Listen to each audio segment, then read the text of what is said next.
to knock you down. Listen to me, many of you right now, life's got you up against the rope, and you got to do me a favor. Like, you can't give up. You can't give in. Pain is temporary. Pain is your friend. Pain is going to take you to the next level.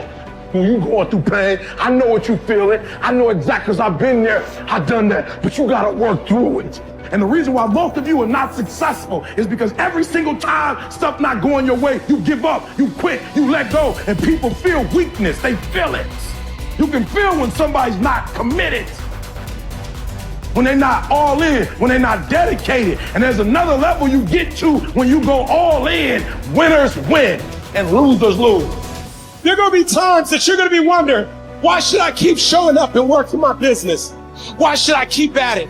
Why should I keep showing up to the conventions? Why should I keep picking up the phones and making the phone calls? Why should I keep fighting for my goals and fighting for my dreams? And what I want to remind you is that you got to show up for your life regardless of the circumstances. You got to show up in spite of the naysayers. You got to show up in spite of the conversation going on in your mind. You got to show up for your life, because if you don't, nobody else will. If you want unreasonable results in your life, you've got to be willing to be unreasonable. Part of being unreasonable, you don't judge according to appearances. Part of being unreasonable, you can see it because you believe it. You must have the faith to call forth those things that be not as though they were. You've got to decide, I deserve this, and I'm going to have it. You've got to say yes to your life. You've got to say yes. Yes to my dreams. Yes to me. Yes, I can make it. Yes, I can. Doesn't matter how many failures I've made. Doesn't matter how many mistakes I've endured. Doesn't matter about my defeats. Doesn't matter about what I've done. Yes, yes. I don't care about the fact I'm in a hole now. Doesn't matter about where I am. The last chapter to my life has not been written yet. If you judge me now, you'll judge me prematurely. I'm still in the process of transforming my life. I'm still in the process of becoming. Yes. The brilliance of Thomas Edison was not in his mind. It was something much more ordinary and often much less respected. I've got no imagination, he once said. I never dream. I've created nothing. If you're someone who doesn't like Edison, you might think that this is Edison admitting to stealing his inventions from other, more brilliant inventors, like Nikola Tesla. Not quite, but he did readily concede that most of the credit belonged to something other than his brain. The genius hangs around his laboratory day and night, Edison said.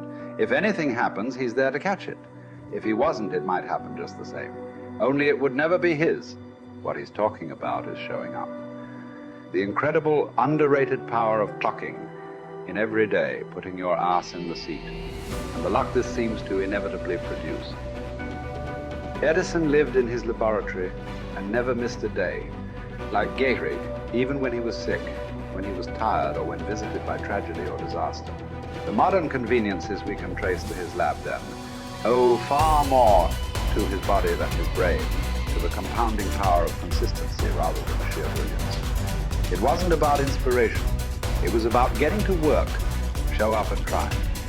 Get on the treadmill, pick up the violin, script out some sequence, reach out to some clients, read some reports, lift a couple weights, jog 1 mile, cross one thing off the to-do list, chase down a lead. It doesn't matter what it is. All aspects of our life benefit from this circumscribed kind of wisdom. Just as long as you do something every day, that is the important thing. Show up. When you're tired, when you don't have to, even if you have an excuse, even if you're busy, even if you won't get recognized for it, even if it's been kicking your ass lately, once something is done, you can build on it.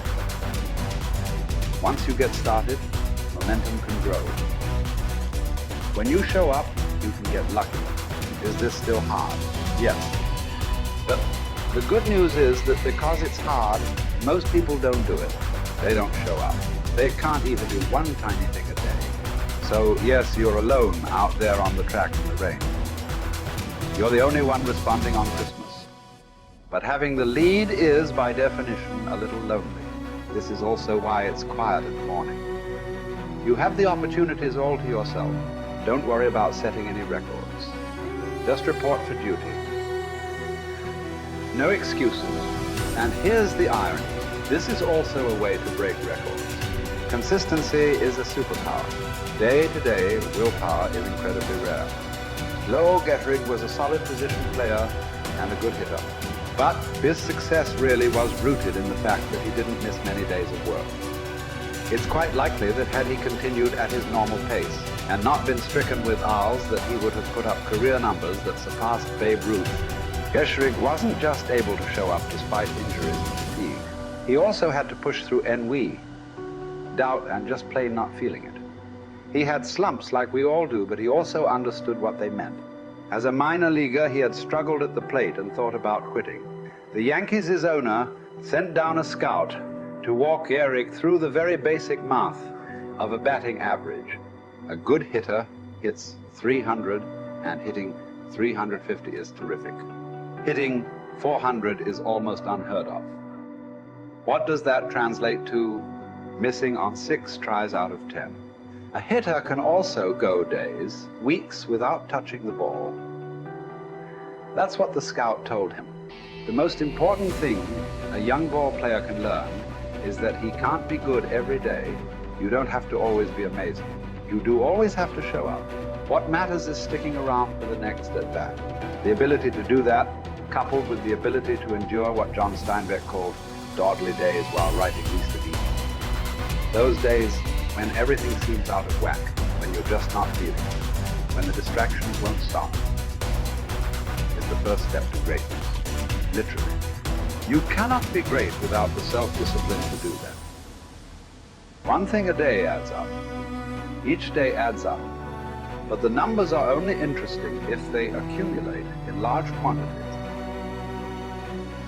You guys that are just getting started, you're not going to start right here. You're going to start down there, probably in another city, another town. I grew up in Lake Charles, Louisiana, no money, raised by a single mother. I was in debt at 25 years old. First thing that I had to do in my life was not learn a new skill. First thing I had to do to get my life moving in the right direction was self-development. It is vital. It was vital for me that I improved myself and I could start depending upon me. I had to show up every day with some rituals, some disciplines, and start getting myself to trust me, not trust others, but trust myself to do the right thing every day. One of the things that I started doing was beating the sun up every morning. I'm going to beat that sun up every morning so that I have the discipline and the control over my life. So I knew, hey, before that thing pops, I'm going to pop. I'm going to get out of bed, depend on myself, get up at the same time every day. And for me, that time, regardless of where I was beat that sun up. No matter where I am, I'm going to beat that thing up. So it gives me a sense of control over my own life. Second thing,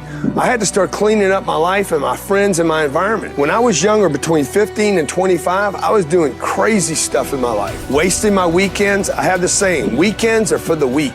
I was drinking, fooling around with a bunch of bad things, bad people. At 25 years old, I cleaned it all up. Quit going to those places. Quit hanging out with people that did not have ethics and discipline in their life. I wanted to build something in my life. I wanted to become someone. And to do that, to become someone in the eyes of the world, just beating that sun up every morning gives me the sense of accomplishment, that I did what I said I was going to do, that I woke up when I said I would wake up, and I start building respect for myself, start believing in myself so that I can go out into the world. And maybe today when I go into this meeting that I'm dressed for, they'll believe in me as much as I believe in me, and that'll show up in a contract, a deal, maybe even some money.